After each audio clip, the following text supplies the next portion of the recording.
Je m'appelle Amber Wiggins, et j'ai 34 ans. Sur le papier, je suis sergent-chef dans l'armée de terre, une professionnelle disciplinée, dévouée au service de mon pays. Mais aux yeux de ma famille, je ne suis rien de plus qu'un distributeur de billets sur pattes, et un échec de fille unique, sans enfant. La fête de fiançailles de ma jeune sœur, Maya, était censée être une célébration, une nuit de joie et de nouveaux départs. Au lieu de cela, elle s'est terminée avec moi, figée au milieu d'un restaurant chic et bondé, le Ruth's Chris Steakhouse.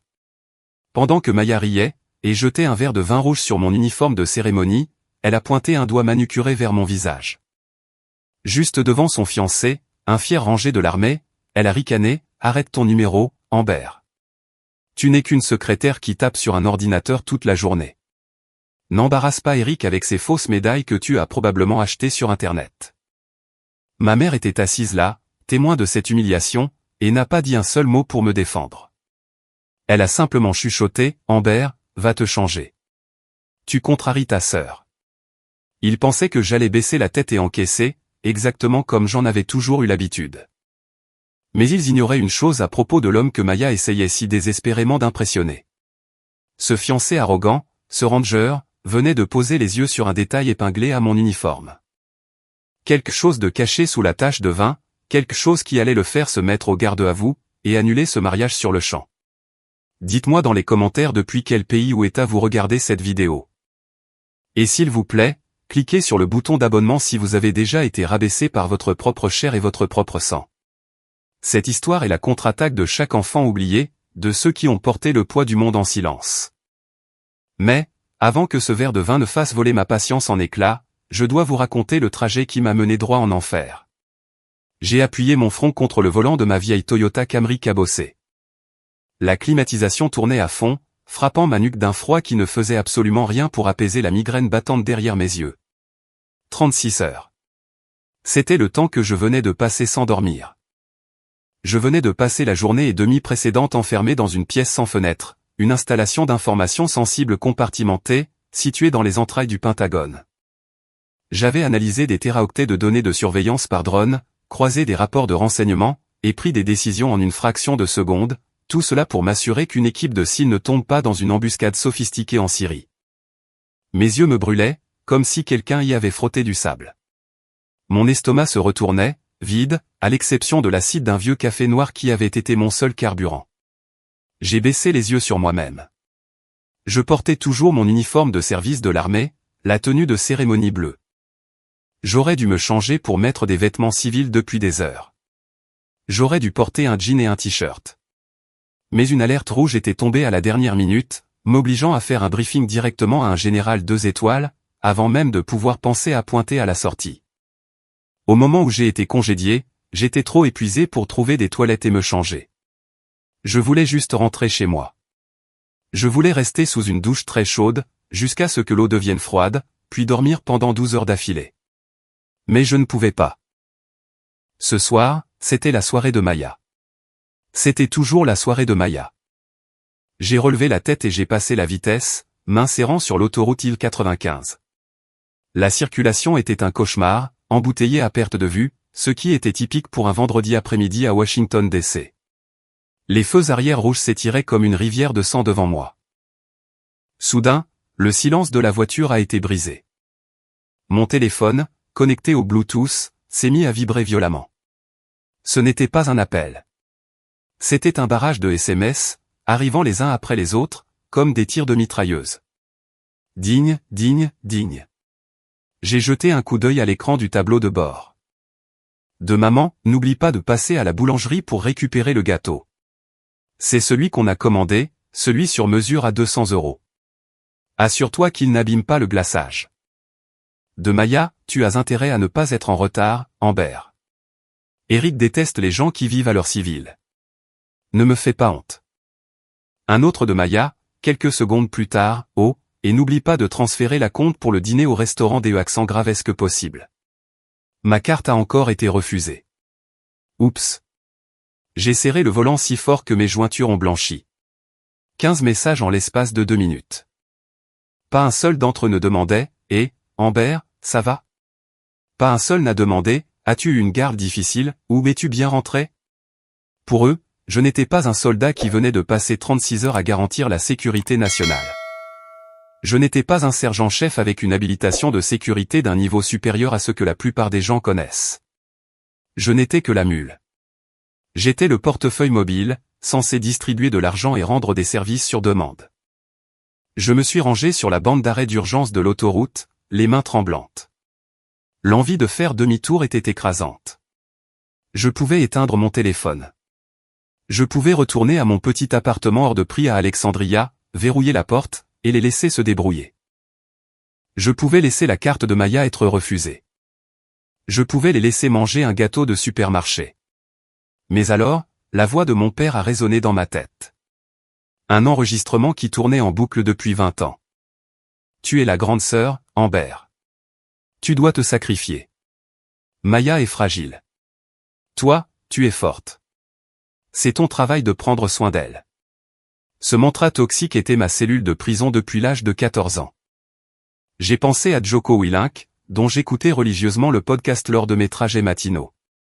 La discipline, c'est la liberté. C'était le code selon lequel je vivais.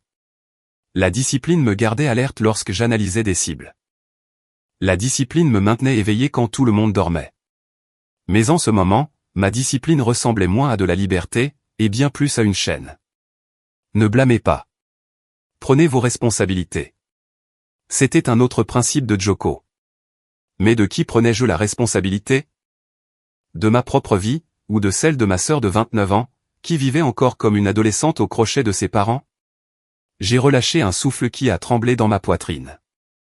J'ai attrapé mon portefeuille sur le siège passager, j'ai sorti ma carte de crédit, et j'ai tapé les numéros sur mon téléphone pour payer la facture du Rutes Chris en ligne. 3 000 €, juste comme ça. C'était 2 mois de loyer pour moi. C'était la totalité de mes économies de ma dernière prime de déploiement, disparue en une seule transaction, pour payer des steaks et du vin que je n'apprécierais même pas, transaction approuvée. L'écran a clignoté. J'ai jeté le téléphone sur le siège. Je me suis regardé dans le rétroviseur. Les cernes noires sous mes yeux étaient visibles, même à travers la légère couche de fond de teint que j'avais appliquée sur le parking du Pentagone. J'ai lissé le revers de ma veste. J'ai passé mon pouce sur les rubans épinglés sur ma poitrine, le ruban de service, l'insigne de tireur d'élite, puis j'ai touché celui qui comptait le plus. Celui qui était partiellement caché sous le pli de ma veste, pour ne pas attirer l'attention. L'écusson de l'unité de la force opérationnelle du JSOC. Le monde extérieur, les civils dans les voitures qui avançaient au pas devant moi sur l'île 95, et surtout ma propre famille. Ils n'avaient aucune idée du poids réel de ces morceaux de métal. Pour eux, ce n'était qu'un costume, des bijoux colorés. Maya les appelait mes trophées de participation. J'ai repassé la marche avant, et j'ai appuyé sur l'accélérateur, forçant la vieille Camry à se réinsérer dans le flux de la circulation. Je ne roulais pas vers un sanctuaire. Je roulais vers un autre type de champ de bataille. Il n'y aurait pas d'engins explosifs improvisés, pas de communication d'insurgés à surveiller, pas de flux vidéo de drones à analyser. Mais il y aurait des mots. Et dans ma famille, les mots étaient plus tranchants que des éclats d'obus. Le Rutes Chris Steakhouse m'attendait, et l'enfer aussi. J'espérais juste que mon armure serait assez épaisse pour survivre à la nuit. La notification sur l'écran de mon téléphone brillait dans l'habitacle sombre de la voiture. Paiement réussi. 3 000 €. 3 000 €. Juste comme ça. Je fixais ce chiffre, mais mon esprit ne restait pas dans le présent. Ce nombre était une clé, déverrouillant une porte que je gardais habituellement bien fermée. Il m'a ramené en arrière, à travers une chronologie de reçus et de factures qui marquaient ma vie, non pas en années, mais en fonction de ce que j'avais dû dépenser pour maintenir ma famille à flot. Je me souviens d'avoir eu 18 ans. La plupart des jeunes de mon âge s'inquiétaient de leur rendez-vous pour le bal de fin d'année, ou de leurs inscriptions à l'université.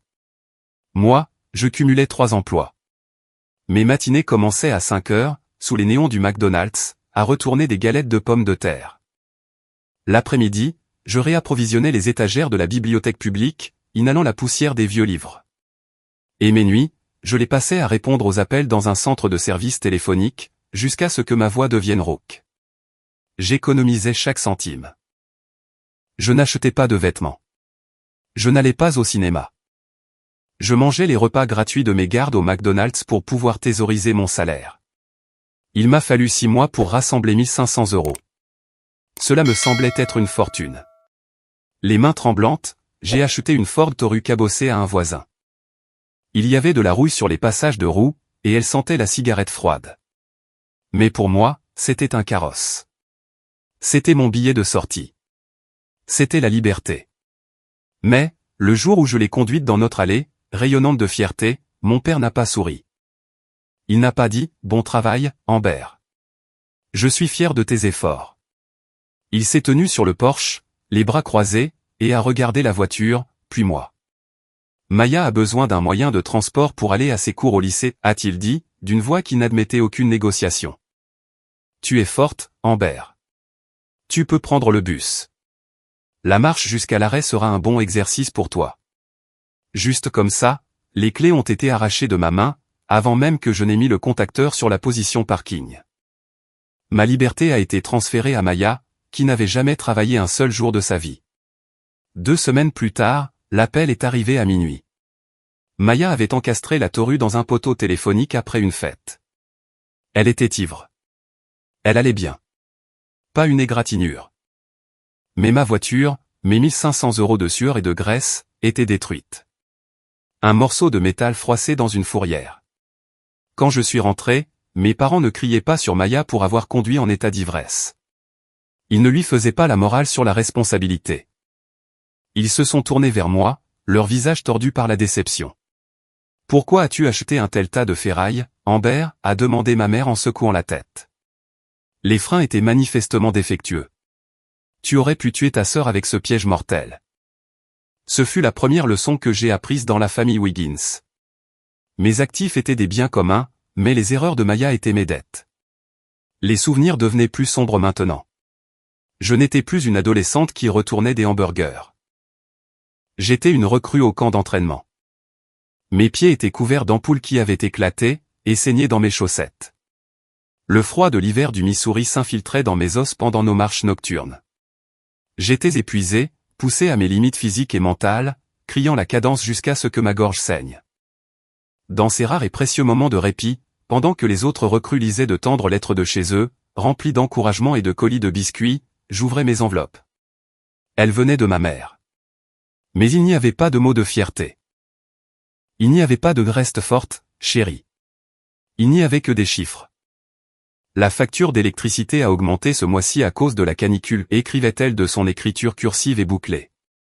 Maya a besoin d'un appareil dentaire. L'orthodontiste dit que c'est urgent. Le dos de ton père le fait encore souffrir, il ne peut pas faire d'heures supplémentaires. Il ne voyait pas mon engagement comme un service rendu à la nation. Il ne voyait pas l'uniforme. Il me voyait comme une travailleuse migrante, partie dans un pays étranger dans le seul but d'envoyer des fonds au village. Je n'étais pas un soldat. J'étais un distributeur automatique de billets vivants, programmé pour distribuer de l'argent liquide à chaque fois qu'ils appuyaient sur le bouton de la culpabilité. Et puis, il y avait la carrière. Ma carrière. Maya adorait me présenter à ses amis, et surtout à ses petits amis, comme sa sœur, la secrétaire. Amber travaille pour l'armée, disait-elle avec un geste dédaigneux de la main, en sirotant son mimosa. Elle classe des dossiers et répond au téléphone, vous savez, des trucs administratifs. Elle ignorait commodément le déploiement de 6 mois en Afghanistan, où je vivais dans une tente et mangeais des rations de combat. Elle ignorait les fois où je disparaissais pendant des semaines pour des opérations classifiées. Elle ignorait les légères cicatrices dentelées sur mon avant-bras, datant du jour où une fenêtre avait volé en éclats près de moi, lors de l'explosion d'un IED près de notre convoi. Pourquoi faisait-elle ça? Pourquoi mes parents la laissaient-ils faire? Parce que, s'ils reconnaissaient que j'étais une guerrière, s'ils admettaient que la brebis galeuse était en fait un loup protégeant le troupeau, cela briserait le récit de Maya. Elle avait besoin d'être l'enfant roi, la princesse délicate qui avait besoin de protection.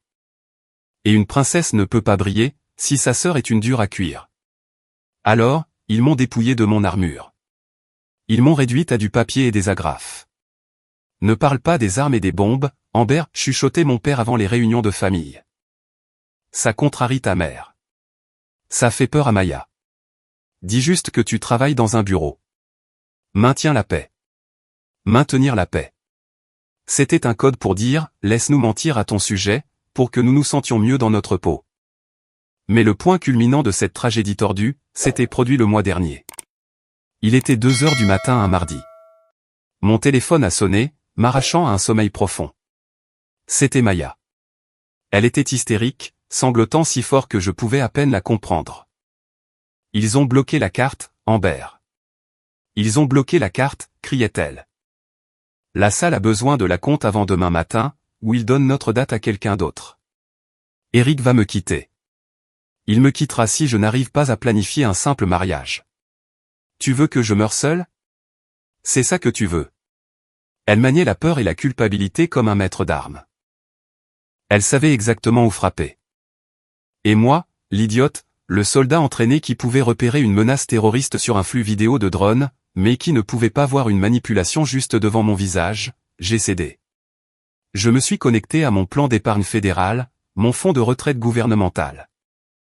J'ai demandé un retrait pour cas de force majeure. J'ai pris la pénalité fiscale. J'ai pris le coup porté à mon avenir. J'ai transféré 10 000 € sur son compte, à 3h34 du matin. Merci. Merci. Merci, avait-elle pleuré, raccrochant au moment même où le transfert était validé. Le lendemain matin, j'ai fait défiler Instagram en buvant mon café amer. Il y avait une nouvelle publication de Maya, une photo d'elle et d'Eric, rayonnant, se tenant la main devant le lieu de réception du mariage. La légende disait, tellement béni d'avoir obtenu le lieu de nos rêves. Merci à l'univers de toujours subvenir à mes besoins, et d'écouter mes manifestations. Béni la magie du secret honte de mariage. L'univers, pas Amber. Pas sa sœur qui venait de vider ses économies de retraite. L'univers avait pourvu. Je n'étais que le canal invisible, le fantôme dans la machine, qui faisait apparaître ces manifestations. J'étais assise là, dans ma voiture, sur le bord de l'île 95, le moteur tournant au ralenti, regardant à nouveau cet écran de paiement réussi. La colère qui mijotait dans mes tripes depuis des années a commencé à bouillir. C'était une boue épaisse et chaude dans mes veines. Ils avaient pris ma première voiture. Ils avaient pris mon salaire. Ils avaient pris mon identité. Et maintenant, ils prenaient ma dignité. J'ai effacé la notification d'un balayage de l'écran.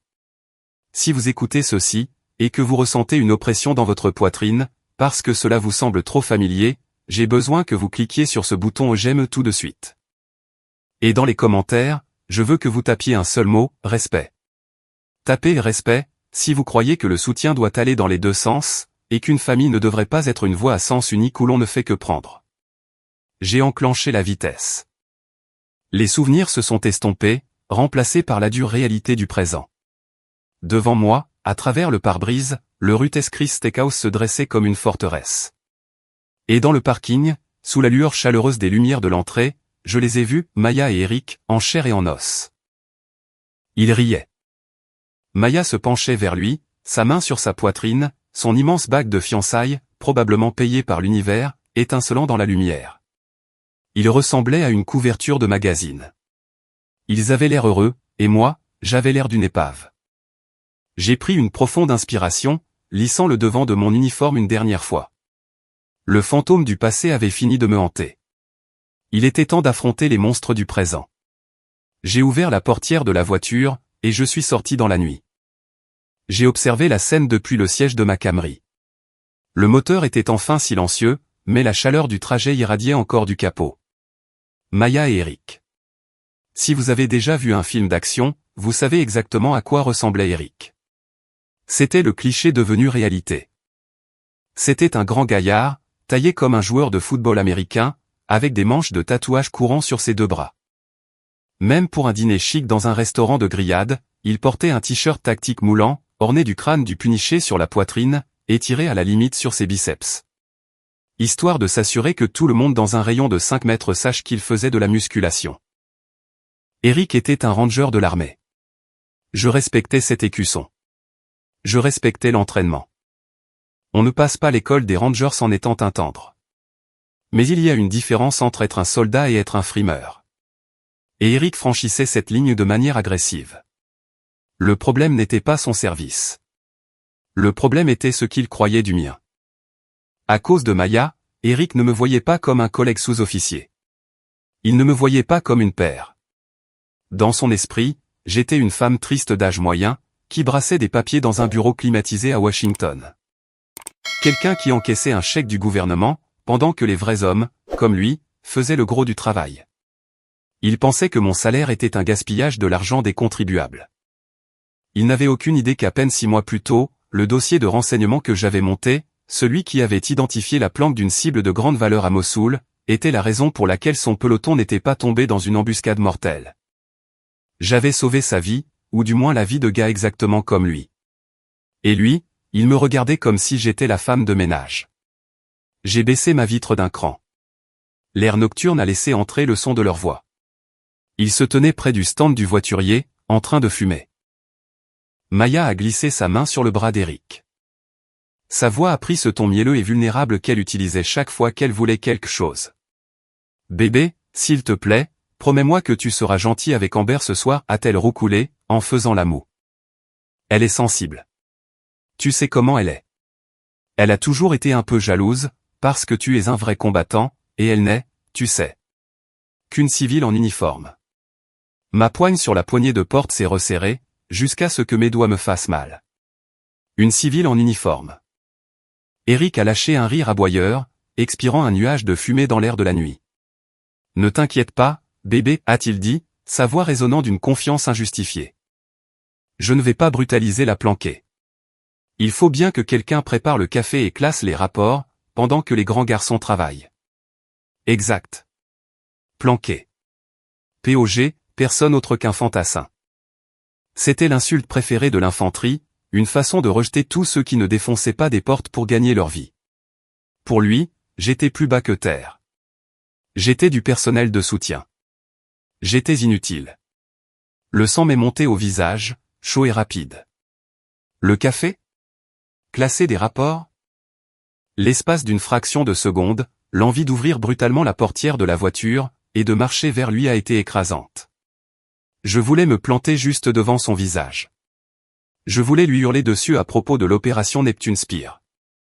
Je voulais lui parler des nuits passées assises dans une pièce sombre, les yeux collés à un flux vidéo de drone. De ces moments où je tenais le pouvoir de vie et de mort entre mes mains, devant décider si une ombre sur un écran était un terroriste posant un explosif, ou un fermier plantant des cultures. Je voulais lui demander s'il avait déjà eu à prendre une décision qui pourrait rayer un pâté de maison de la carte. Mais je suis resté figé. Je n'ai pas bougé. Pourquoi? À cause de mon habilitation de sécurité. À cause de l'accord de confidentialité que j'avais signé, et qui était plus épais qu'une Bible. Et à cause de la discipline d'un sous-officier. Le général Matisse a dit un jour, soyez poli, soyez professionnel, mais ayez un plan pour tuer tous ceux que vous rencontrez. C'était la différence entre moi et Eric. Il était bruyant. J'étais professionnel. Un lion n'a pas besoin de rugir sur un chat domestique pour prouver qu'il est un prédateur. Si j'allais là-bas, et que je commençais une dispute dans le parking d'un restaurant, je ne prouverais pas ma valeur. Je prouverais que Maya avait raison. Je serais la grande sœur hystérique et jalouse. J'ai pris une grande inspiration. J'ai inspiré par le nez, et expiré lentement par la bouche, forçant mon rythme cardiaque à ralentir. 4 temps d'inspiration, 4 temps de maintien, 4 temps d'expiration. La respiration tactique. Ça fonctionnait dans une fusillade, et ça fonctionnait dans un parking. J'ai avalé la boule de colère dans ma gorge. Elle avait un goût amer, comme de la bile. J'allais jouer à ce jeu, mais j'allais y jouer selon mes règles. J'ai regardé ma poitrine. Les lampadaires accrochaient le reflet de mes rubans. Ce n'étaient pas seulement des morceaux de tissu coloré. C'étaient des histoires. C'étaient des sacrifices. J'ai pensé au sergent Davis. Davis avait été mon mentor lors de mon premier déploiement. C'était lui qui m'avait appris à lire le paysage, à repérer les perturbations dans la terre qui signalaient une bombe enfouie. C'était le meilleur soldat que j'ai jamais connu. Et il est mort à 1 mètre de moi, quand notre véhicule a touché une plaque de pression que je n'avais pas vue. Il est mort, pour que des gens restés au pays, des gens comme Maya, des gens comme mes parents, puissent dormir en sécurité dans leur lit. Il est mort, pour qu'Eric puisse se tenir là, dans son t-shirt moulant, et déblatérer. Les laisser transformer cet uniforme en blague, les laisser réduire mon service à la préparation de café, c'était une insulte à la mémoire de Davis. C'était une profanation. J'ai fait un vœu, là, tout de suite, assise dans l'obscurité de ma voiture. J'ai juré sur le fantôme du sergent Davis, que je ne laisserais personne manquer de respect à cet uniforme ce soir. Ni ma sœur, ni mes parents, et certainement pas un ranger arrogant qui se croyait le maître du monde. J'ai ouvert la porte. Je suis sorti, mes bottes frappant le trottoir avec un bruit sourd et lourd. J'ai ajusté mon béret, le tirant juste comme il faut au-dessus de mon œil. J'ai redressé ma veste, m'assurant que l'écusson caché était toujours dissimulé, mais présent. Une arme secrète prête à être déployée. Je ne marchais pas vers un dîner de famille. Je marchais en territoire ennemi, et j'étais prête. Les lourdes portes en bois du Ruth's Chris Steakhouse se sont ouvertes. J'ai quitté la nuit humide de Washington, pour entrer dans le luxe climatisé du hall. L'air sentait le beurre grésillant, le bœuf vieilli de première qualité, et le parfum hors de prix. Un jazz doux joué en fond sonore, un contraste saisissant avec le rythme heavy metal de mon propre cœur. Mes parents étaient déjà là, debout près du pupitre de l'hôtesse. Ma mère était élégante. Elle portait une robe en soie bleu marine qui lui allait parfaitement. Elle aurait dû m'être familière, car c'était moi qui l'avais payée. Le mois dernier, elle m'avait envoyé un lien vers le site de Macy's, avec un SMS disant « Ce serait tellement bien d'avoir quelque chose de correct à porter pour la grande soirée de Maya ». J'avais cliqué sur « Acheter », sans y penser à deux fois. Mon père se tenait à côté d'elle, jouant avec sa cravate, l'air mal à l'aise dans son costume. Il ressemblait au parfait couple de banlieue, attendant d'accueillir leur fille à succès.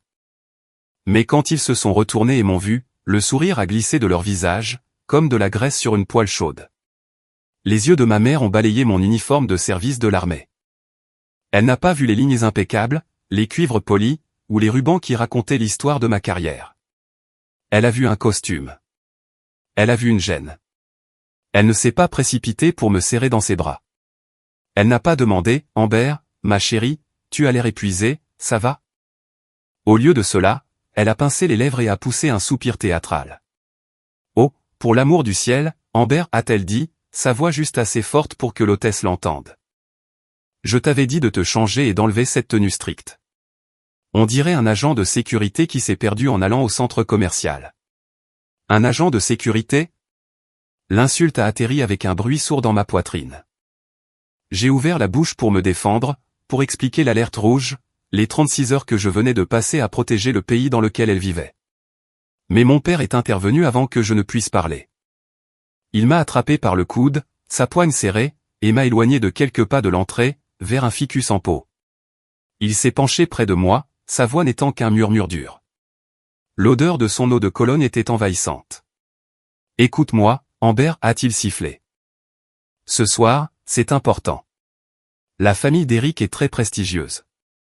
Ils viennent d'un milieu aisé. Ne t'avise pas de rester planté là, avec cet air renfrogné sur le visage. Je suis juste fatigué, papa, ai-je dit, en essayant de dégager mon bras. Je n'ai pas dormi depuis. Je m'en fiche. Il m'a coupé. Et souviens-toi d'une chose. Eric est un ranger. C'est un vétéran de combat. Il a un gros ego. Ne t'avise pas, et je dis bien, ne t'avise pas. De commencer à débattre de tactiques militaires avec lui. Ne le corrige pas, joue l'idiote. D'accord ? Laisse-le être l'homme de la situation. Fais plaisir à ta sœur, pour une fois. Je l'ai dévisagé, stupéfaite. Jouer l'idiote. Il demandait à un sergent-chef, une analyste de renseignement de haut niveau qui briefait des généraux sur les menaces à la sécurité nationale, de prétendre être une idiote pour que le fiancé de sa sœur ne se sente pas menacé. Il voulait que je baisse ma propre lumière, pour que le fragile ego d'Eric puisse briller. Papa, je ne vais pas mentir sur qui je suis, ai-je dit doucement. Ce n'est pas mentir, c'est être poli, a-t-il rétorqué, en relâchant mon bras. Maintenant, affiche un sourire. On nous accompagne à notre table. Nous avons été conduits à travers la salle à manger, jusqu'à un espace semi-privé à l'arrière. La table était magnifiquement dressée, avec des nappes blanches impeccables, et des verres en cristal étincelant. Maya était déjà assise au centre, rayonnante de triomphe. Elle ressemblait à une reine tenant sa cour. Eric était juste à côté d'elle, son bras passé de manière possessive sur le dossier de sa chaise, ressemblant en tout point au héros conquérant. Mes parents ont pris les sièges directement en face d'eux, rayonnant de fierté. Et moi, L'hôtesse m'a conduite tout au bout de la longue table rectangulaire. Ma place était dans le coin, juste à côté de l'allée très fréquentée, où les serveurs faisaient des allers-retours avec des plateaux de steak grésillant. À chaque fois qu'un serveur passait, je sentais le vent de son mouvement. Mais l'emplacement n'était pas le pire. Le pire, c'était la personne en face de qui j'étais assise. Directement en face de moi se trouvait une femme âgée, avec des lunettes épaisses, et un appareil auditif qui sifflait légèrement. C'était la grand-tante d'Eric, Mildred. Elle souriait vaguement à un graissin. Le plan de table hurlait la vérité plus fort qu'aucun mot ne pourrait le faire. J'étais le financier de ce festin, la personne dont la carte de crédit venait de garantir cette réservation. Mais je n'étais pas une participante. J'étais le personnel d'aide. J'étais la marginale. J'étais, pour ainsi dire, le chien de garde posté au périmètre, pour m'assurer que la famille royale profite de son repas en paix. Je me suis assise, j'ai retiré mon béret et je l'ai posé soigneusement sur mes genoux, lissant le tissu en laine. J'ai regardé le long de la table. Maya riait à quelque chose qu'Eric lui chuchotait à l'oreille. Ma mère se penchait en avant, captivée. Mon père servait le vin. Ils formaient une famille. Et moi, je n'étais qu'une invitée qu'ils avaient été obligés de convier. Tiens, laisse-moi t'aider avec ça, ma chérie. La voix de ma mère a dérivé jusqu'au bout de la table. J'ai levé les yeux, pour voir ma mère se pencher au-dessus de l'assiette de Maya. Elle a pris un couteau et une fourchette, et a commencé à couper le filet mignon de Maya en petites bouchées. Fais attention, roucoulait ma mère. On ne veut pas éclabousser de jus sur cette belle robe. Mange lentement, d'accord? Maya, une femme de 29 ans sur le point de se marier, restait assise là, et laissait sa mère couper sa viande, comme si elle était un bébé dans une chaise haute. Elle souriait, se prélassant dans cette attention. Cette vue m'a tellement serré l'estomac que j'ai cru que j'allais être malade. Ce n'était pas seulement de l'agacement.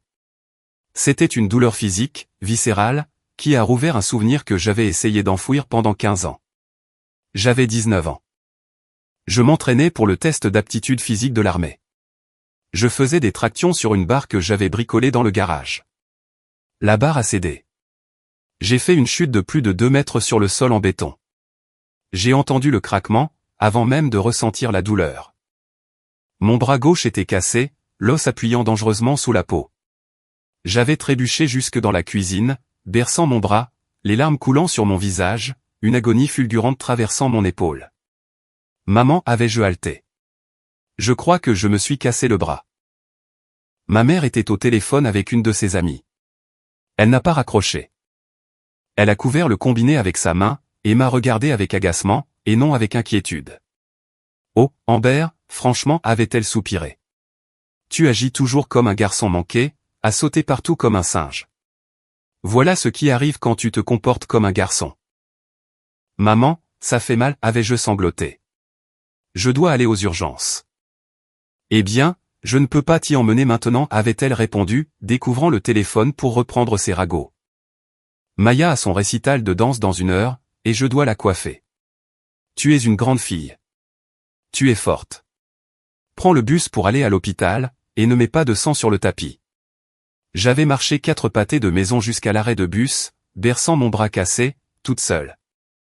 Et maintenant, la voici, 15 ans plus tard, terrifiée à l'idée qu'une goutte de jus de viande puisse gâcher la robe de Maya, tandis que la fille qu'elle avait envoyée seule à l'hôpital était assise, ignorée, au bout de la table.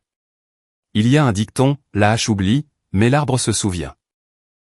Ma mère était la hache. Elle avait frappé et taillé en moi tant de fois, qu'elle ne se souvenait probablement même pas des coups. Mais j'étais l'arbre.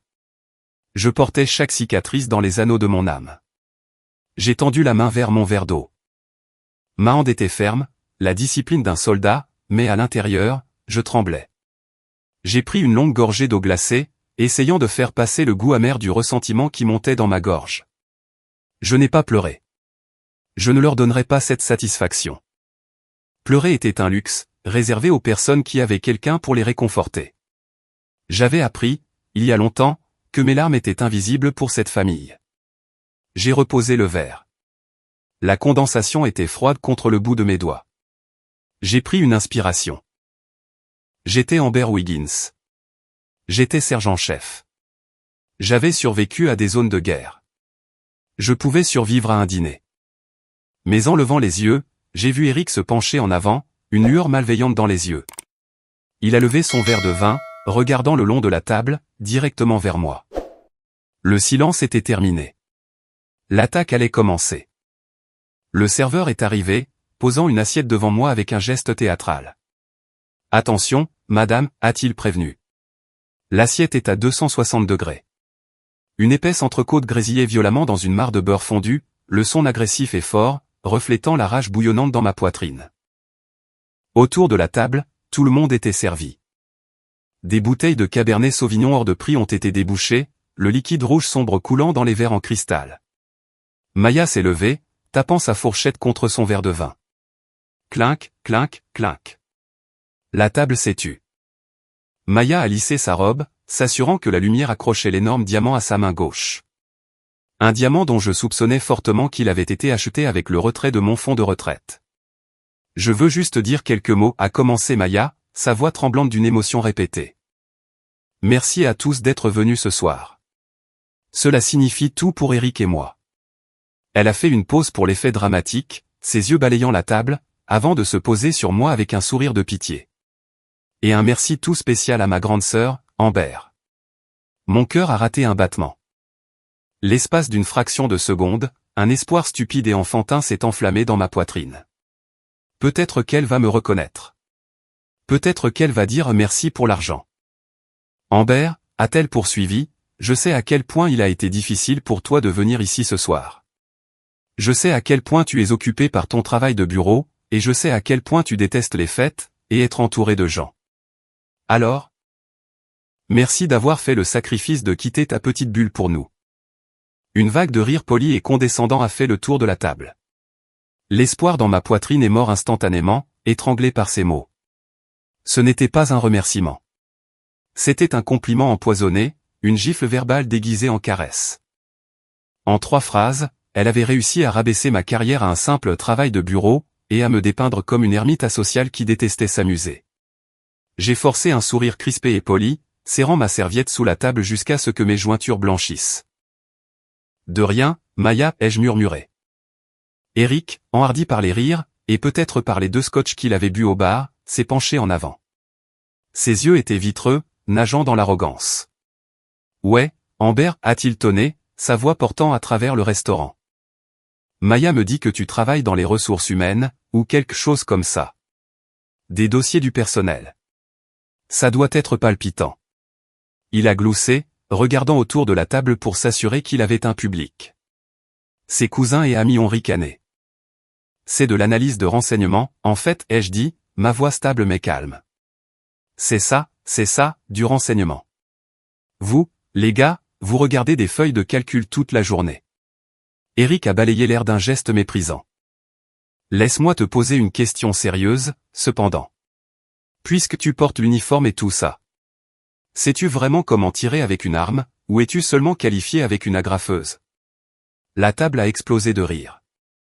Fais attention, Eric, a crié l'un de ses garçons d'honneur depuis l'autre bout de la table. Elle pourrait te faire une méchante coupure avec du papier. C'est un tir mortel dans le monde administratif. Mort par PowerPoint, a hurlé un autre. Il hurlait de rire maintenant, essuyant des larmes de leurs yeux. Je suis resté là, figé. La chaleur de mon assiette de steak grésillante n'était rien, comparée à la chaleur qui montait à mon visage. Ce n'était pas seulement de l'embarras. C'était le sentiment d'être déshabillé et fouetté sur la place publique, pendant que les villageois applaudissaient. J'ai regardé mes parents de l'autre côté de la table. Aidez-moi, suppliaient mes yeux. Papa, tu connais la vérité. Tu as vu mes scores de qualification. Maman, tu m'as conduite à l'entraînement de karaté pendant 6 ans, jusqu'à ce que j'obtienne ma ceinture noire. Tu sais que je peux prendre soin de moi. Dis-leur. Mon père a croisé mon regard. Pendant une seconde, j'ai vu une lueur d'inconfort, mais ensuite, il a regardé Eric. Le ranger. Le gendre qu'il avait toujours voulu. Et il a fait son choix. Il a ri. Oh, Eric, arrête de la taquiner, a dit mon père, en levant son verre pour porter un toast au père d'Eric. Amber est une amante, pas une combattante. Elle est douce. Elle ne connaît rien aux armes ou au combat.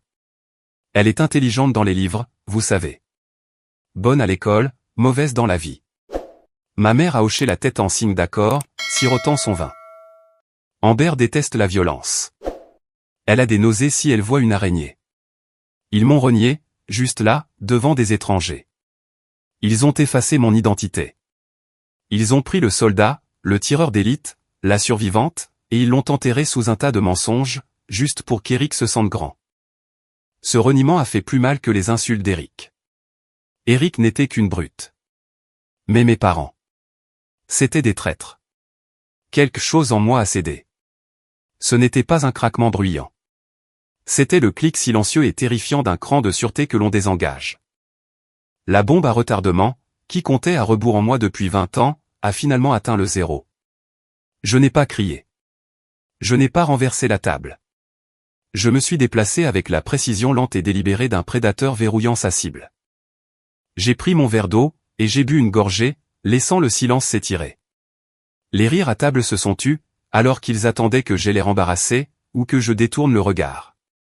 Au lieu de cela, j'ai reposé le verre, et j'ai planté mon regard dans celui d'Eric. Je n'ai pas cligné des yeux. J'ai fixé directement ses pupilles, canalisant chaque once de ma prestance de commandement, que j'avais gagnée en 15 ans de service. En fait, Eric, ai-je dit, ma voix coupant à travers le bruit ambiant du restaurant comme un couteau. Ce n'était pas fort, mais c'était projeté à la perfection. Je ne travaille pas dans les ressources humaines. Et concernant ta question sur le tir. Je me suis penché légèrement en avant, juste assez pour m'introduire dans son espace personnel de l'autre côté de la table. Ma dernière qualification sur la carabine M4 était de 40 sur 40, sur des cibles mouvantes. Un signe d'expert. Et j'ai tiré un score parfait à la qualification du pistolet M9 la semaine dernière. J'ai penché la tête, gardant mes yeux verrouillés sur les siens. Quel était ton dernier score, Eric? As-tu fait 36, ou avais-tu un mauvais jour? Le silence qui s'est abattu sur la table était absolu. Il était lourd et étouffant. Le sourire d'Eric s'est figé sur son visage. Ses yeux se sont légèrement écarquillés. Il ne s'était pas attendu à ce que la secrétaire connaisse les barèmes. Il ne s'était pas attendu à ce que la fille intelligente dans les livres ait le regard d'un tireur. 40 sur 40 est un score parfait. C'est rare, même pour l'infanterie, même pour les Rangers dans un mauvais jour. Cela nécessite non seulement des compétences, mais aussi des nerfs d'acier. Pendant un moment, personne n'a bougé. Le seul son était le sifflement de l'appareil auditif de tante Mildred. Puis, Maya a halté. Elle m'a lancé un regard noir, son visage rougissant d'indignation. Amber, a-t-elle sifflé, sa voix vibrant de choc. Qu'est-ce que tu fais? Pourquoi es-tu si impoli? Je me suis calé au fond de ma chaise, reprenant ma fourchette et mon couteau. Mon cœur battait à tout rompre, l'adrénaline inondant mon système comme une drogue. C'était la même sensation que je ressentais juste avant un raid. La peur avait disparu. Il ne restait que la clarté. Je fais juste la conversation, Maya, ai-je dit calmement, en coupant un morceau de mon steak. Eric a posé une question. J'y ai répondu. J'ai mis le steak dans ma bouche, et j'ai mâché. Il avait le goût de la victoire. Mais en regardant Maya, j'ai vu que ses mains tremblaient. Elle n'était pas seulement embarrassée. Elle était furieuse. J'avais brisé le scénario. J'étais sorti de mon rôle de punching ball. Et la princesse était sur le point de contre-attaquer. Maya a explosé. Ce ne fut pas une combustion lente. Ce fut une éruption volcanique instantanée, déclenchée par la seule chose qu'un narcissique ne peut supporter, être éclipsé. Elle s'est levée si brusquement que sa chaise a raclé bruyamment contre le parquet en bois, un crissement strident qui a couvert le bruit du restaurant. Son visage, d'habitude si parfaitement composé avec des couches de maquillage coûteux, était contorsionné en un masque de fureur rouge et laide. « Peux-tu juste arrêter » a-t-elle hurlé. Sa voix n'était pas seulement forte, elle était perçante, rebondissant sur les murs en acajou du restaurant. « Tu fais toujours ça. Tu dois toujours tout ramener à toi. » Les conversations aux tables voisines se sont arrêtées, les têtes se sont tournées. Un serveur, portant un plateau de martini, s'est figé en plein mouvement. Nous étions devenus le spectacle. Nous étions le spectacle que tout le monde fait semblant d'ignorer, tout en écoutant désespérément chaque mot. Je ne fais rien, Maya, ai-je dit, gardant une voix basse et posée. Je suis restée assise, le dos droit, les mains reposant calmement sur la table. C'était la posture de quelqu'un qui désamorce un habitant hostile lors d'une patrouille. Assieds-toi. Tu fais un scandale. Je me fiche de faire un scandale, a-t-elle hurlé, en pointant un doigt manucuré vers mon visage. Tu es juste jalouse. Tu es jalouse parce qu'Eric est un vrai héros, un vrai homme qui se bat pour son pays, et toi, tu n'es rien. Tu es un zéro.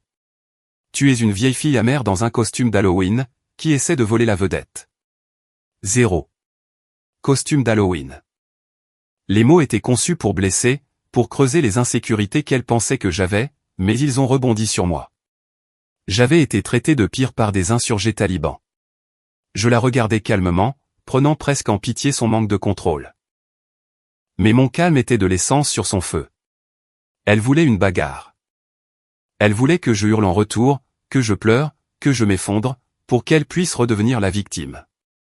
Et parce que je ne lui donnais pas cette satisfaction, elle a décidé de la prendre de force. Sa main a jailli, et a attrapé son verre de vin. Il était rempli à ras-bord de Cabernet Sauvignon hors de prix, un liquide d'un rouge sang profond. Tu aimes tant porter cet uniforme, a-t-elle ricané, les yeux maniaques. Tu te crois si spécial avec tes petites médailles? Laisse-moi le décorer pour toi. Le temps a semblé s'arrêter. Au combat, on dit que le temps ralentit pendant une embuscade. Votre cerveau traite les informations à une vitesse fulgurante, transformant les secondes en minutes. C'est exactement ce qui s'est passé maintenant. J'ai vu son bras se tendre. J'ai vu le liquide balloter dans le verre.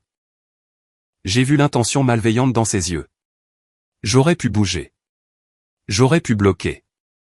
Mes réflexes étaient plus rapides que les siens. J'aurais pu attraper son poignet et le briser, avant même qu'elle ne termine son mouvement. Mais je ne l'ai pas fait. Je suis restée assise là, immobile comme une statue. J'ai laissé faire. J'avais besoin que tout le monde voie exactement qui elle était. Maya a balancé son bras. Le vin a quitté le verre dans un arc cramoisi parfait. Il est resté suspendu en l'air pendant une fraction de seconde, scintillant sous les lumières chaudes du lustre. Magnifique et destructeur. Puis, il m'a frappé. Splash. Le liquide s'est écrasé contre ma poitrine. C'était froid. D'un froid choquant contre la chaleur de ma peau. Il a instantanément imbibé le tissu bleu foncé de ma veste. Il a éclaboussé mon visage, me brûlant les yeux. Il a dégouliné sur le col blanc immaculé de ma chemise, le tachant d'un rose violent. Il a coulé sur mes rubans, sur l'insigne de tireur d'élite, sur les galons de service, transformant mes accomplissements professionnels en un gâchis collant et dégoulinant. L'odeur m'a frappé ensuite. L'odeur entêtante d'alcool et de raisin. Je suis restée assise là, clignant des yeux pour chasser le vin de mes cils. Une seule goutte a roulé le long de mon nez, et est tombée sur ma main. Le restaurant était plongé dans un silence de mort. La musique de jazz semblait s'être arrêtée, ou peut-être que mon cerveau l'avait simplement occultée. Personne ne bougeait. Personne ne respirait. Même le personnel de cuisine s'était arrêté dans l'encadrement de la porte. Maya se tenait là, haletant légèrement, le verre vide toujours serré dans sa main. L'espace d'une seconde, elle a eu l'air triomphante. Un sourire en coin a joué sur ses lèvres. Mais ensuite, alors que le silence se prolongeait, s'étirant dans une éternité inconfortable, son sourire a vacillé. Elle a regardé autour d'elle, et a réalisé que personne n'applaudissait. Eric a ouvert la bouche pour rire. Je pouvais le voir sur son visage. Il voulait faire une blague, briser la tension, prendre le parti de sa fiancée. Il a laissé échapper un petit rire nerveux. Mais ensuite, je me suis levé. J'ai repoussé ma chaise lentement. Le son était délibéré. Je me suis levé de toute ma hauteur. Le vin goûtait de mon menton. Il goûtait de mes coudes. Il s'accumulait sur le sol près de mes bottes. Je ne l'ai pas essuyé. Je n'ai pas essayé de me nettoyer. Je les ai juste regardés. J'ai regardé Maya. Puis, j'ai regardé Eric. Je n'ai pas dit un mot. Je n'en avais pas besoin. Dans l'armée, nous parlons de prestance de commandement, la capacité de projeter l'autorité sans parler. Mais c'était bien au-delà de ça. C'était une intention meurtrière. C'était le regard froid et dur de quelqu'un qui a vu la mort, et qui n'a pas peur de la distribuer. Le rire d'Eric est mort dans sa gorge. Il s'est étouffé avec. Ses yeux sont passés de mon visage à la tache sur ma poitrine. Et j'ai vu quelque chose changer dans son expression. La peur. Une peur primale, véritable. Il a reconnu le regard dans mes yeux. C'était le regard d'un prédateur que l'on venait de provoquer une fois de trop. J'ai tourné mon regard vers mes parents. C'était le moment. Ma sœur venait de m'agresser en public. Elle avait profané un uniforme de l'armée des États-Unis. Sûrement, c'était là la limite. Sûrement, c'était le moment où ma mère se lèverait et la giflerait. Sûrement, c'était le moment où mon père exigerait des excuses. J'ai attendu. Ma mère m'a regardé. Elle a regardé le vin qui goûtait sur le tapis hors de prix.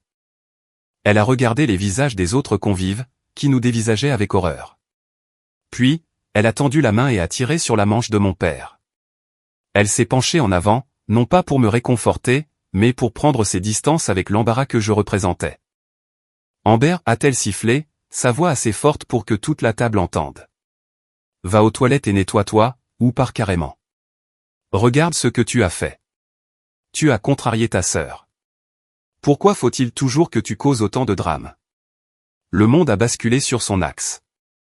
Je l'avais contrarié. J'avais causé le drame. Le vin était froid, mais ces mots. Ces mots étaient des pics à glace enfoncés directement dans mon cœur. L'armure que j'avais construite autour de moi pendant 20 ans, l'armure du ils même à leur façon, l'armure de la famille c'est tout, s'est brisée. Elle est tombée sur le sol, avec le vin rouge. Il ne restait rien à protéger. Il n'y avait pas de malentendu. Il n'y avait pas d'amour vache. Il ne me voyait pas comme une fille. Il ne me voyait pas comme un être humain. Je n'étais qu'un inconvénient. J'étais un accessoire dans leur pièce de théâtre qui avait dysfonctionné. Et maintenant, ils étaient en colère parce que je gâchais la scène. J'ai regardé ma mère. Je l'ai vraiment regardée pour la première fois depuis des années. Je n'ai pas vu la femme qui m'avait élevé. J'ai vu une étrangère faible et égoïste.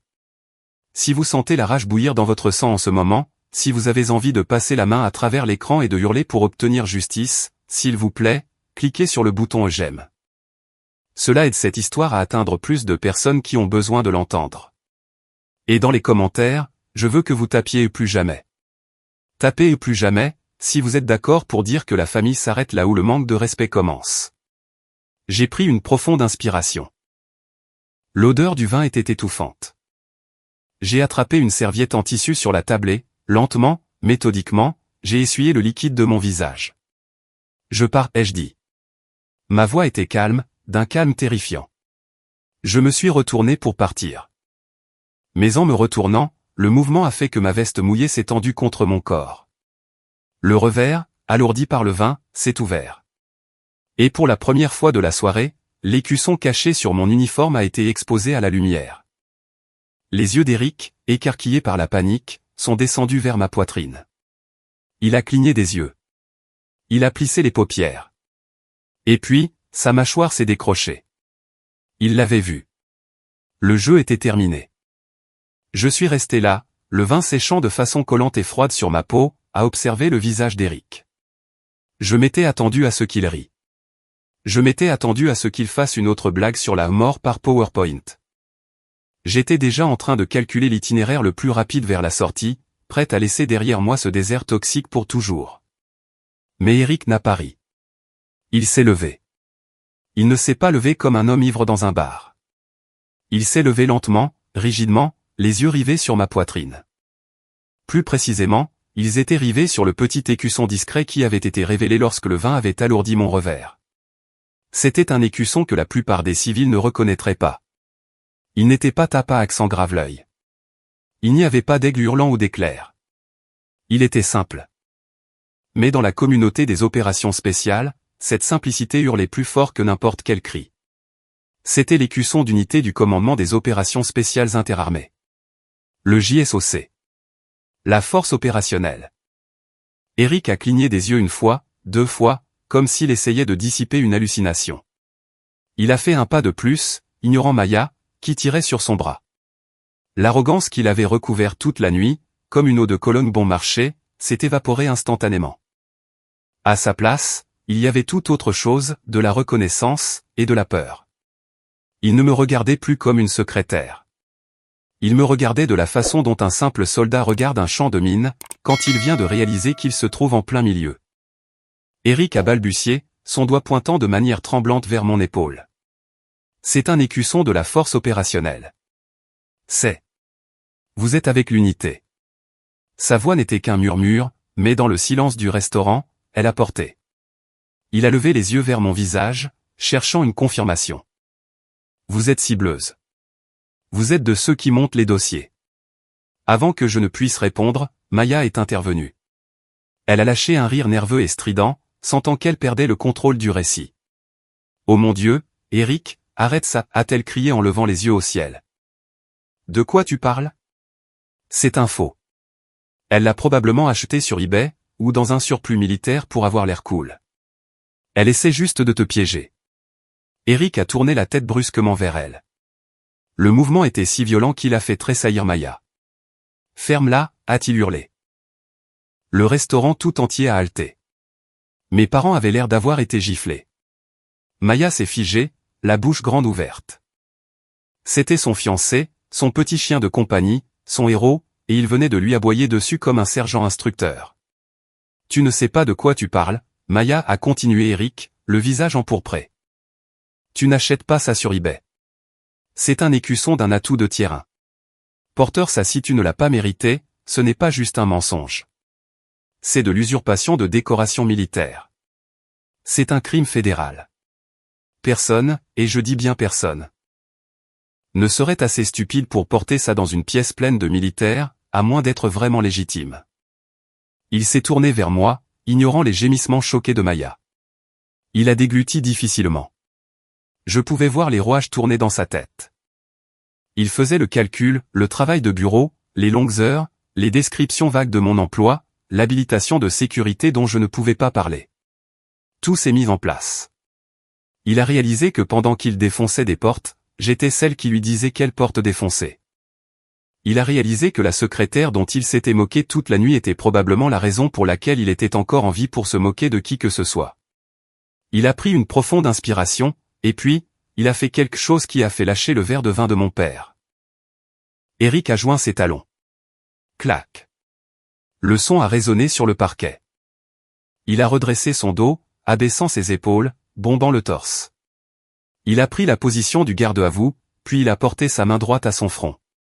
Un salut vif et parfait. Sergent-chef Wiggins, a-t-il dit. Sa voix n'était plus pâteuse. Elle était nette, respectueuse, terrifiée. Je m'excuse. Je ne savais pas. J'ai dépassé les bornes. J'ai manqué de respect à un sous-officier supérieur et à un membre de la force opérationnelle. Ça ne se reproduira plus.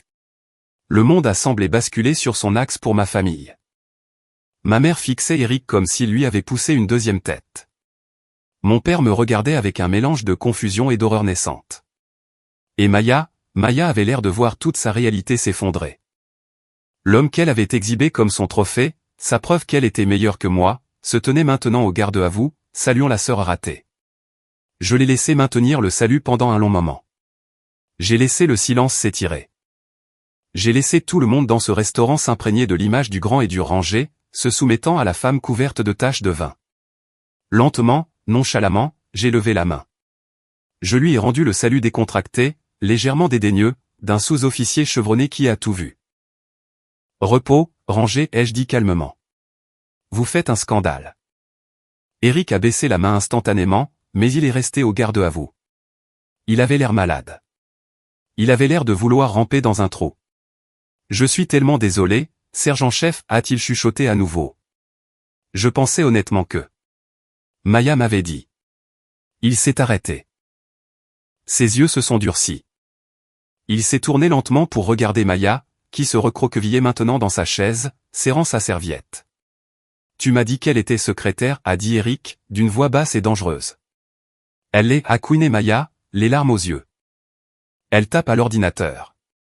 Elle classe des papiers. C'est la même chose. Ce n'est pas la même chose, a hurlé Eric. Elle est analyste de renseignement pour le JSOC. As-tu la moindre idée de ce que ça veut dire? Elle traque des terroristes, Maya. Elle sauve des vies. Elle a probablement fait plus pour ce pays en un seul déploiement, que moi dans toute ma carrière. Il la regardait avec pur dégoût. Ce n'était pas seulement de la colère. C'était de la répulsion. Il la regardait comme s'il venait de réaliser qu'elle pourrissait de l'intérieur. « Tu m'as menti » a-t-il dit en secouant la tête. « Tu as menti sur tout. Tu m'as fait manquer de respect à un frère d'armes.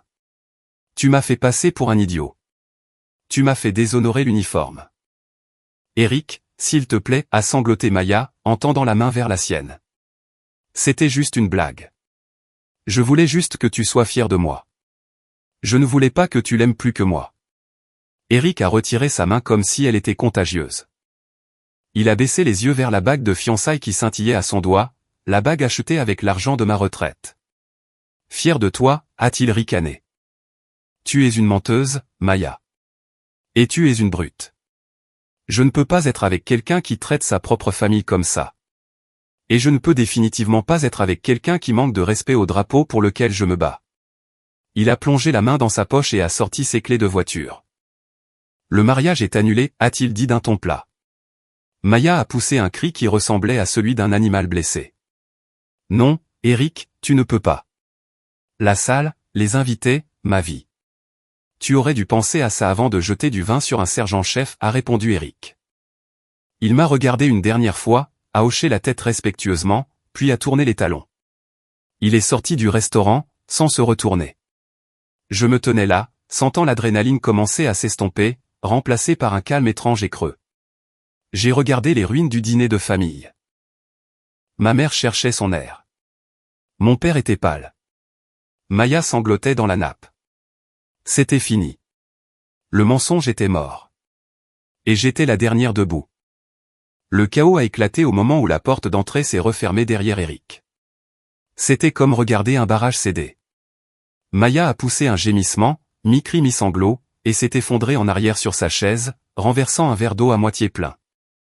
Elle était hystérique, griffant la nappe, comme si elle pouvait physiquement ramener Eric dans la pièce par la seule force de sa volonté. Il est parti, il est vraiment parti, a-t-elle hurlé, son maquillage coulant en traînées noires sur son visage. Tu as tout gâché. Tu as tout ruiné. Mes parents étaient dans un état de panique totale. Mon père regardait la porte, puis Maya, puis moi, le visage pâle et en sueur. Il ressemblait à un homme qui venait de voir son plan de retraite s'éloigner sur ses deux jambes. Mais ce fut ma mère qui bougea la première. Elle ne s'est pas précipitée pour réconforter sa fille en pleurs. Elle s'est précipitée vers moi. Elle a attrapé mon bras, ses doigts s'enfonçant dans le tissu mouillé de mon uniforme. Ses yeux étaient fous, remplis d'un désespoir frénétique et égoïste. Amber, a-t-elle sifflé en me secouant le bras. Que as-tu fait? Es-tu folle? Tu viens de détruire le bonheur de ta sœur. Tu l'as fait fuir. Cours après lui, tout de suite. Cours après lui et dis-lui que c'était un malentendu. Dis-lui que tu es désolé. J'ai baissé les yeux vers sa main, agrippée à mon bras. Puis j'ai levé les yeux vers son visage. Pendant 34 ans, j'avais regardé cette femme et j'y avais vu l'autorité. J'avais vu la matriarche à qui je devais plaire. J'avais vu la gardienne de l'amour dont je rêvais si désespérément. Mais maintenant je la regardais, et je voyais une étrangère. Je voyais une petite femme mesquine, qui se souciait davantage de sauver la face devant une famille riche, que de la dignité de sa propre fille. Elle se fichait que je sois couverte de vin. Elle se fichait que j'ai été insultée. Elle ne se souciait que du fait que le bateau ait été secoué. Lâche-moi, ai-je dit. Ma voix était calme, mais elle avait le poids d'un char d'assaut. Ma mère a tressailli et a retiré sa main, comme si elle s'était brûlée. Amber, s'il te plaît, a balbutié mon père en s'avançant. Nous pouvons arranger ça. Va. Va juste t'excuser. Eric est un homme raisonnable. Nous pouvons aplanir les choses. Aplanir les choses? J'ai ri, un son bref et sec. Il n'y a rien à aplanir, papa. Les ponts sont brûlés, et je suis celle qui a craqué l'allumette. J'ai plongé la main dans la poche de ma veste trempée, et j'ai sorti mon portefeuille. Mes doigts ont effleuré le cuir, trouvant le morceau de papier plié que j'avais imprimé plus tôt dans la journée. C'était le reçu du paiement en ligne que j'avais effectué dans la voiture. 3000 €. Je l'ai sorti et l'ai lissé sur la table, juste à côté du visage en pleurs de Maya. Tenez, ai-je dit. J'ai payé le dîner, le vin, les steaks, le gâteau. Tout est réglé. Mon père a cligné des yeux, confus. Quoi? Pourquoi tu me donnes ça? Considérez ça comme un cadeau d'adieu, ai-je dit, le regardant droit dans les yeux. Ou mieux encore, considérez ça comme des frais funéraires. Des frais funéraires, a-t-il chuchoté. Qui est mort? Cette relation, ai-je répondu. Le fait que nous soyons une famille. C'est mort. Je l'enterre juste ici, tout de suite. Le silence qui a suivi était plus lourd que celui d'après le lancer de vin. Maya a cessé de pleurer pendant une seconde, me regardant avec des yeux gonflés. La bouche de ma mère s'est ouverte et fermée, comme un poisson hors de l'eau. Amber, ne sois pas dramatique, a ricané ma mère, essayant de reprendre pied. Tu es juste contrarié. Tu vas te calmer, et on en parlera demain. Non, ai-je dit en secouant lentement la tête. On n'en parlera pas. Je ne viendrai pas pour Noël. Je ne viendrai pas pour les anniversaires. Je ne répondrai pas à vos appels quand le loyer sera dû, ou quand Maya aura besoin d'un nouveau sac à main. J'en ai fini. J'ai ajusté mon béret, le tirant fermement. J'ai redressé les épaules. Je vais trouver ma propre vie, leur ai-je dit. Une vie où je ne suis pas un distributeur de billets. Une vie où je ne suis pas un punching ball. Une vie sans vous. Tu ne peux pas juste partir, a hurlé Maya, retrouvant sa voix. Tu as des dettes envers moi. Tu as ruiné mon mariage. Je n'ai pas ruiné ton mariage, Maya, ai-je dit, en baissant les yeux vers elle une dernière fois. Tu l'as fait. Tu as construit une relation sur des mensonges, et elle s'est effondrée. C'est ta responsabilité. Joko dit de prendre ses responsabilités. Essaie, pour voir. Je leur ai tourné le dos. Amber, reviens ici, a crié mon père. Amber. J'ai commencé à marcher. J'ai dépassé les 10 heures qui me fixaient. J'ai dépassé l'hôtesse abasourdie. J'ai marché vers les lourdes portes en bois. Derrière moi, les sons de ma famille, les pleurs, les cris, les reproches ont commencé à s'estomper. À chaque pas que je faisais, le bruit faiblissait. C'était comme tourner la molette d'une radio, s'éloigner des parasites, et trouver un signal clair. Mes bottes semblaient plus légères. Ma poitrine semblait plus légère. Pendant 20 ans, j'avais porté un sac à dos de 25 kilos, rempli de leurs attentes, de leurs dettes et de leurs bagages émotionnels. J'avais marché dans la boue et le feu pour eux, pensant que si je le portais assez longtemps, ils m'aimeraient. Mais maintenant, j'avais posé le sac. J'avais coupé les bretelles, et je l'avais laissé tomber. J'ai poussé les portes du restaurant, et je suis sorti dans la nuit. L'air de Washington m'a frappé. Il n'était pas pur. Il sentait les gaz d'échappement, l'asphalte mouillé et l'humidité du fleuve Potomac. Mais pour moi, à cet instant, c'était le parfum le plus doux que j'ai jamais senti. Il sentait l'autonomie. Il sentait la paix. Il sentait la liberté. J'ai marché jusqu'à ma voiture, la vieille Toyota Camry, qui avait été mon sanctuaire et ma prison. J'ai déverrouillé la porte, et je me suis glissé sur le siège du conducteur. Je me suis regardé dans le rétroviseur. Mon visage était strié de vin séché. Mon uniforme était dans un état pitoyable. Mais mes yeux étaient clairs. L'épuisement était toujours là, mais le désespoir avait disparu. J'ai sorti mon téléphone de ma poche. L'écran s'est allumé avec des notifications. 5 appels manqués de maman. 3 textos de papa. Une série de messages haineux de Maya. Je ne les ai pas lus. Je n'ai pas écouté les messages vocaux. J'ai ouvert ma liste de contacts. J'ai fait défiler jusqu'à maman. Mon pouce a plané au-dessus du nom pendant une fraction de seconde. Une minuscule part instinctive de moi, la petite fille qui voulait juste que sa mère la serre dans ses bras quand elle s'était cassé le bras, a hésité. Mais ensuite, je me suis souvenu de l'expression sur son visage, quand elle m'avait dit d'aller me nettoyer parce que je lui faisais honte. J'ai appuyé sur le bouton « Bloquer l'appelant ». J'ai fait défiler jusqu'à papa. Bloquer l'appelant. J'ai fait défiler jusqu'à Maya. Bloquer l'appelant. L'écran est devenu noir. C'était fait. Le cordon était coupé. Il n'y avait pas de retour en arrière. J'ai mis la clé dans le contact, et je l'ai tourné. Le moteur a rugi de vie, un bourdonnement régulier et fiable. J'ai enclenché la marche avant, et j'ai quitté le parking, laissant le Ruth's Chris Steakhouse, laissant les ruines de la fête de fiançailles, et laissant la famille Wiggins derrière moi dans le rétroviseur. Je me suis inséré sur l'autoroute, en direction de chez moi. Non pas la maison où j'étais une fille ou une sœur, mais la maison où j'étais juste Amber. Et, pour la première fois de ma vie, c'était suffisant. 1 an plus tard. On dit que le karma n'a pas de date d'échéance. Mais dans le cas de la famille Wiggins, il est arrivé avec la vitesse et l'efficacité d'une frappe de drone. Quand j'ai coupé les ponts, je n'ai pas seulement arrêté d'envoyer de l'argent. J'ai retiré la poutre de soutien structurel qui maintenait tout leur château de cartes. Et sans moi pour consolider les fondations, l'effondrement a été spectaculaire. Ça a commencé avec Maya. Sans le double revenu d'Eric, et sans mes transferts d'urgence, son mode de vie fait de mimosa au brunch et de sac à main de créateur a heurté un mur de briques. Son propriétaire ne se souciait pas de ces manifestations. Il se souciait du loyer. Après 3 mois de paiement manqué, il l'a expulsé. J'ai appris par une connaissance commune que ça avait été moche. Elle a dû tout vendre. Les sacs Michael Kors sont allés sur Poshmark. La pochette Chanel que je lui avais achetée pour son anniversaire est allée chez un prêteur sur gage. Elle a même dû vendre la bague de fiançailles. Eric ne l'avait même pas redemandé, il était tellement dégoûté, il voulait juste se laver les mains d'elle complètement.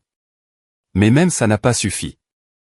À 30 ans, l'enfant roi a dû emballer le reste de ses affaires dans des sacs poubelles, et retourner vivre dans le sous-sol de nos parents. C'était l'échec ultime de l'envol. La princesse était de retour dans la tour, mais cette fois, aucun prince ne venait la sauver, et le château s'effondrait. Mes parents ne s'en sont pas beaucoup mieux sortis. Pendant des années, ils avaient vécu au-dessus de leurs moyens, comptant sur mes contributions pour combler les trous de leur budget. Ils traitaient mon compte bancaire comme une extension du leur. Mais quand le puits s'est tari, la réalité a frappé fort. Les disputes ont commencé. Ma mère a reproché à mon père de ne pas gagner assez. Mon père a reproché à ma mère de trop dépenser. Le stress d'avoir Maya de retour à la maison, sans emploi et misérable, a transformé leur maison en zone de guerre. Les factures ont commencé à s'empiler sur le comptoir de la cuisine. La compagnie d'électricité a envoyé des avis de coupure. Les impôts fonciers, qu'ils avaient ignorés pendant 2 ans, les ont finalement rattrapés, menaçant de mettre un privilège sur la maison. Ils ont essayé de m'appeler, bien sûr. Pendant les premiers mois, mon téléphone s'allumait avec des appels de numéros inconnus, ou de comptes Google Voice qu'ils avaient créés pour contourner mon blocage. Les messageries vocales se remplissaient d'un mélange de sanglots culpabilisants et de demandes colériques. Amber, décroche. Nous sommes une famille. Ta sœur a besoin d'aide. Comment peux-tu être aussi cruel? Nous t'avons élevé mieux que ça. Je n'ai jamais répondu. Je n'ai jamais écouté au-delà des 3 premières secondes. Je les effaçais avec le même professionnalisme détaché que j'utilisais pour supprimer les courriels indésirables. Ils connaissaient enfin l'anxiété financière que j'avais portée pour eux pendant une décennie.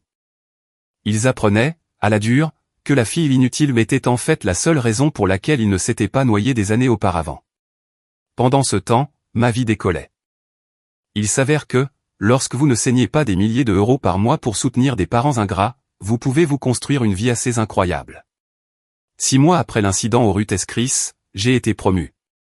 Je suis passé sergent de première classe, E7, de manière anticipée.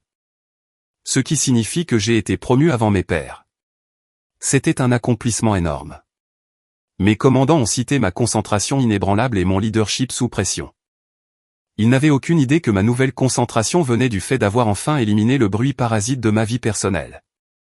J'ai utilisé l'argent qui servait autrefois à payer les factures de carte de crédit de Maya pour investir en moi-même. J'ai acheté un appartement à Alexandria. Il n'était pas immense, mais il était à moi. Il avait des fenêtres du sol au plafond, donnant sur le fleuve Potomac. Chaque matin, je buvais mon café, du bon café, pas de l'entrée de gamme, en regardant le lever du soleil sur l'eau, dans une maison calme, propre, et payée par mon propre travail acharné. J'ai commencé à prendre soin de moi. Je me suis inscrite à un studio de yoga. J'ai commencé à voyager pendant mes jours de congé, non pas pour rendre visite à la famille, mais pour voir des endroits que je voulais vraiment voir, Paris, Tokyo, Rome. Et j'ai commencé à faire des rencontres. De vraies rencontres. J'ai rencontré Marc, un chirurgien de l'armée, un commandant aux yeux doués à la force tranquille. Il n'avait pas besoin que je me rapetisse pour se sentir grand. Il respectait mon grade. Il respectait mon travail. Et plus important encore, il me respectait. Quand je lui ai parlé de ma famille, il ne m'a pas dit de pardonner et d'oublier. Il m'a tenu la main et a dit, « Tu as fait ce qu'il fallait. » C'est un mardi soir que le passé et le présent sont finalement entrés en collision. J'étais au Whole Foods, achetant des ingrédients pour le dîner. Je portais mes leggings Lululemon et un débardeur de sport ajusté, me sentant forte après une bonne séance d'entraînement. J'avais l'air en bonne santé. Ma peau était radieuse.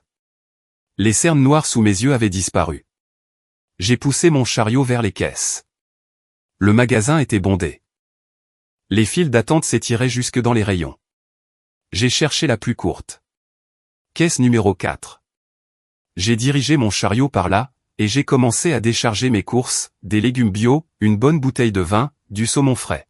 « Avez-vous trouvé tout ce qu'il vous fallait aujourd'hui ?» a demandé la caissière, sa voix morne et robotique.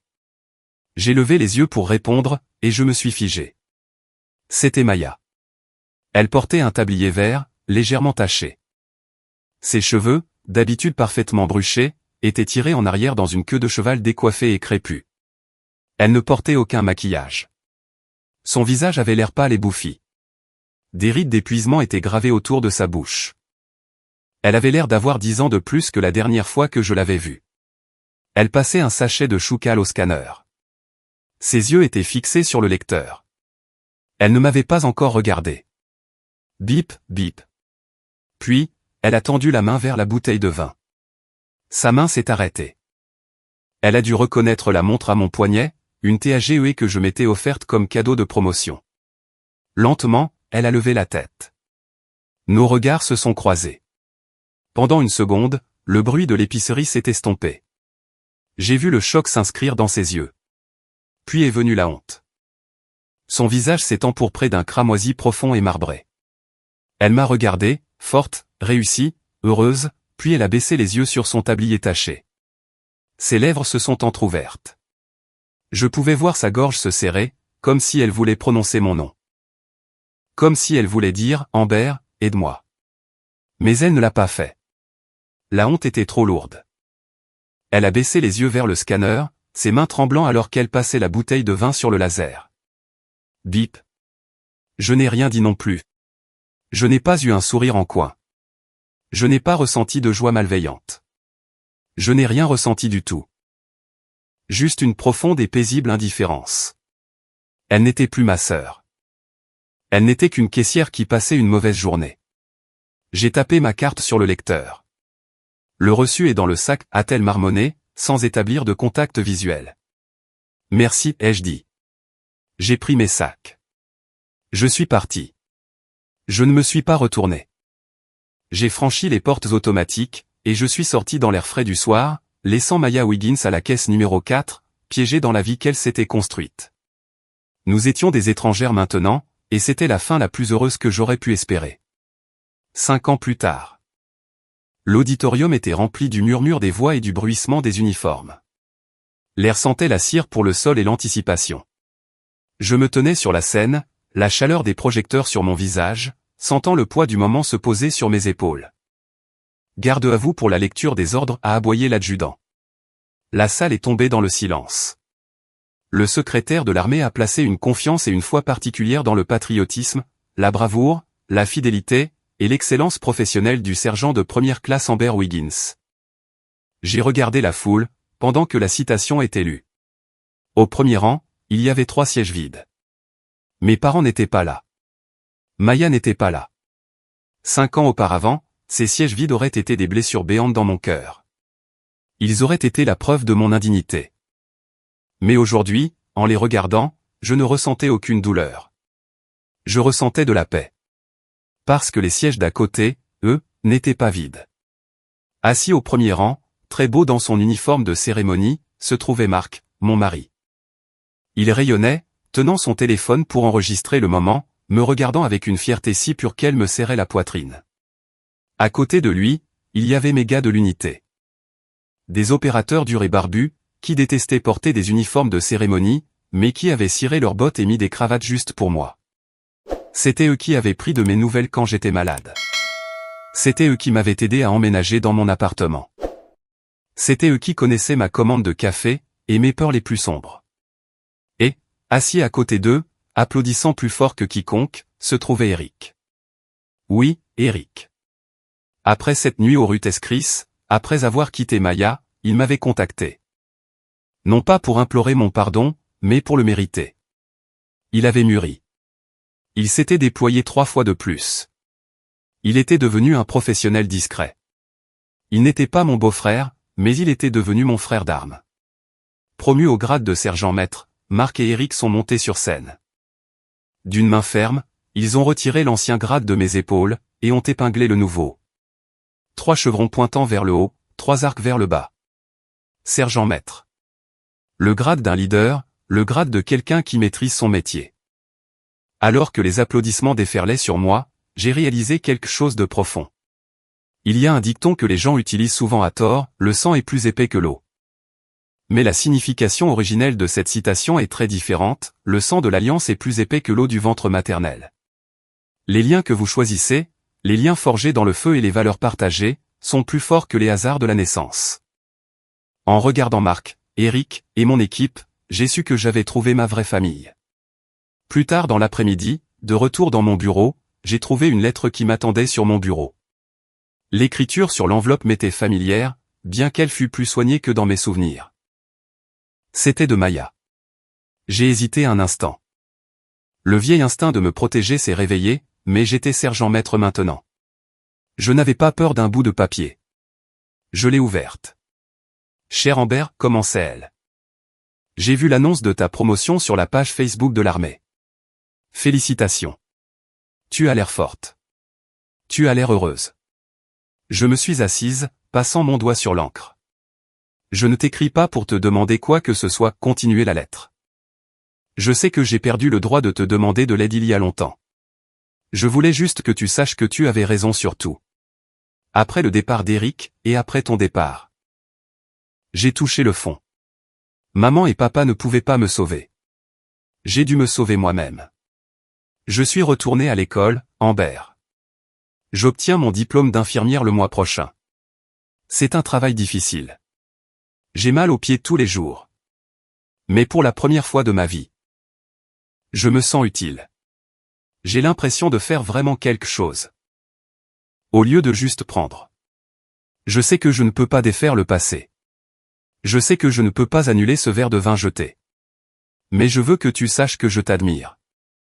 Je l'ai toujours fait. J'étais juste trop peu sûr de moi pour l'admettre. J'espère que tu as une vie merveilleuse. Tu la mérites. Avec amour. Maya. J'ai plié la lettre soigneusement, et je l'ai replacée dans l'enveloppe. Je n'ai pas attrapé de stylo pour lui répondre. Je n'ai pas pris le téléphone pour l'appeler. Le pardon, l'avais-je appris, ne signifie pas toujours réconciliation. J'ai pardonné à Maya. Vraiment. J'étais heureuse qu'elle ait trouvé un but.